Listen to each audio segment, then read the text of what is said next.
it's Gizelle, and today we're doing a pretty big DIY project. In today's video, I'm going to show you how to make a shoebox storage that resembles a super large shoebox. I was scrolling down Facebook one night and saw this video of this really big shoebox that when you opened it up, it was actually a shoe storage. So I thought it was really cool, and since we are transitioning into spring and a lot of people are talking about spring cleaning, I thought this would be a really great organization DIY as well as a fashion related DIY. After I saw that video, I searched online to see how much they were in real life, and they're actually really pricey, about like $300 to $600, and right now I'm not really about spending that much for something like that. But for the past 3 weeks or so, I've been brainstorming how I could recreate a cheaper version, and I came up with this DIY, so I hope you guys like it, and if you do, give it a thumbs up. And I definitely encourage you to recreate it. It's not super hard, but it takes a little bit of patience and just a quick trip to the dollar store. So here we go. For this DIY shoebox shoe storage, you will need 12 large poster boards, which I got at the dollar store. Mine were 20 by 30 inches. For the first step, you want to measure how high you want your box to be. This should be a couple inches higher than your tallest shoe that you want to put inside the storage. And the height I chose is 10 inches. Once you've established that, step 2 is to measure out and cut out the side walls of the box. Since all your poster boards should be the same size, this part is a lot easier considering that you only have to measure out the width, which is the 10-inch measurement that we just measured. Since we need 2 of these pieces, you can go ahead and take the one you just cut out and lie it across an extra piece of poster board and measure that out so you can have 2 of the exact same size pieces. Now you just want to do the exact same thing to the longer side of a poster board, so it could be the back side of your box.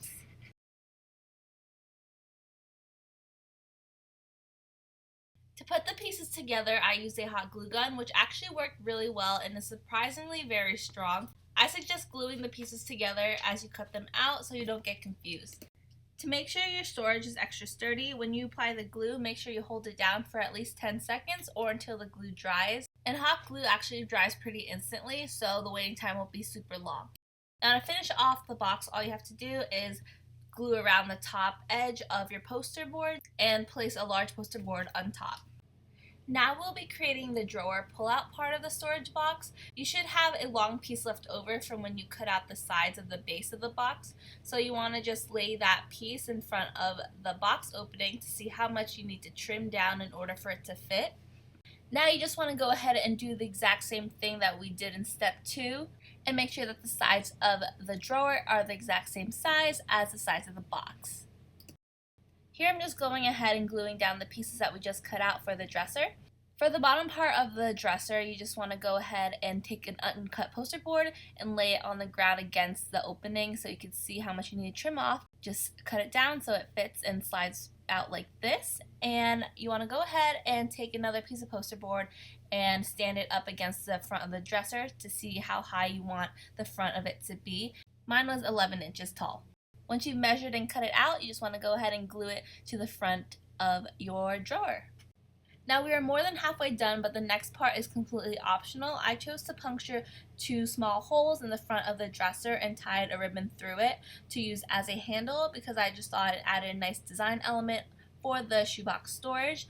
Step 7 is to cut out the stands for the top of the shoebox. It's important not to skip this step if you want to be able to place shoes on top in addition to just in the dresser part. To create the stands, you honestly just do the exact same thing that we've been doing for this whole entire DIY by just placing an extra piece of poster board against the longest part that you want to measure out and trimming it down. Now to create the lid, all you have to do is measure the sides of the stands so the lid does fit, and you just have to attach those sides to an uncut piece of poster board. Now the final step is to make it actually look like a shoebox by cutting out labels or logos that normal shoeboxes would usually have. Since I used white poster board, I chose to do a Jimmy Choo shoebox. Since the lettering was kind of small, I decided instead of pasting it on the shoebox, I could just stencil it out and just tape down a shoebox label template that I found online.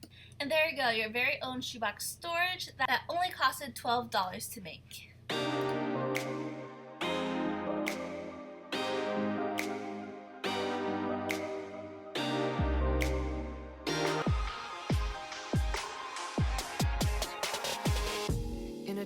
room in cold sheets. I can't feel a damn thing.